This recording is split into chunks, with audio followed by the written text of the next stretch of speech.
සන්ධ්‍යාවක් වේවා සියලුම දෙනාට.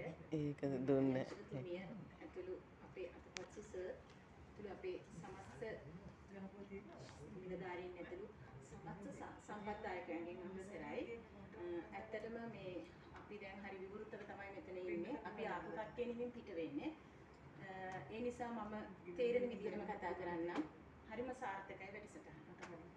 අපි ආවේ හරිම අකමැත්තෙන් අධ්‍යක්ෂකතුමිය අපේ ප්‍රාදේශීය ලේකම්තුමිය අපේ නම් දාපු නිසා අපි ආවේ. ඇත්තටම අපි හිතුව මොන කරදරයක්ද මේ දවස්වල වැඩ ගොඩක් අපිට වැඩි. අපි මේ දවස් තුනක් මෙතනට හිර වෙලා අපේ එහෙන් පත්තියෙන් දීලා අපිට එහෙන් වසම්බලින් කෝල් වෙනවා. අපි නිලධාරියෝ ඔක්කොම. නමුත් මෙතනට ආවම අපි හිතුවා ඇත්තටම මෙතන තමයි අපේ රාජකාරී පටන් ගන්න. ඒක කොලේ අපි අතපත්තු සර් අපේ කියලා කියන්නේ දැන් අපිටම අපේ වගේ වුණා. අපේ අතපත්තු සර් අපිට පොඩ්ඩක් නිදියන්න දුන්නා. ඒ වගේම අපිව බොහොම ක්‍රියාකාරීත්වයක් අරගෙන අපි තුලින්ම අපේ අකම්මැලිකම අපි නැති කරගෙන බොහොම හොඳට අපි මේ වැඩසටහන කරගෙන ගියා.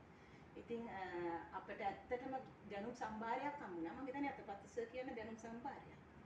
මේ ඇවිදින පුස්තකාලයක් වගේ. අපි කල්පනා කරා කියන හැමදේම හොඳට දන්නවා. හැමදේ ගැනම මම දන්නේ අපිට පොත්පත් කියවන්න මේ රාජකාරී දිවියට අමතරව අපේ ප්‍රායෝගික ජීවිතයට ගන්න ගොඩාක් දේවල් මේ අපිට අද මේ වැඩසටහනින් ලැබුණා.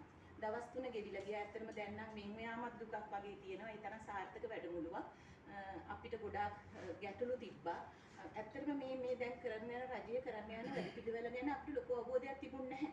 නමුත් දැන් අපිට ලොකු අවබෝධයක් තියෙනවා. අපි මේක ක්‍රියා කරන්න හරි තැතිගැන්මකින් හිටියේ.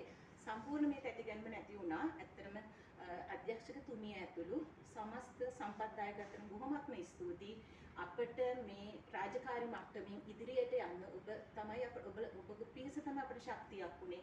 ඉතින් පොරොන්දු වෙනවා අපිට දුන්න මේ ශක්තිය අපි ගම්වල බිම් මට්ටමට ගෙනල්ලා සාර්ථකව වැඩසටහන් කරනවා කියලා. බොහොමත්ම ස්තුතියි. අපි මේ වැඩසටහන හා සම්බන්ධ කිරීම සම්බන්ධ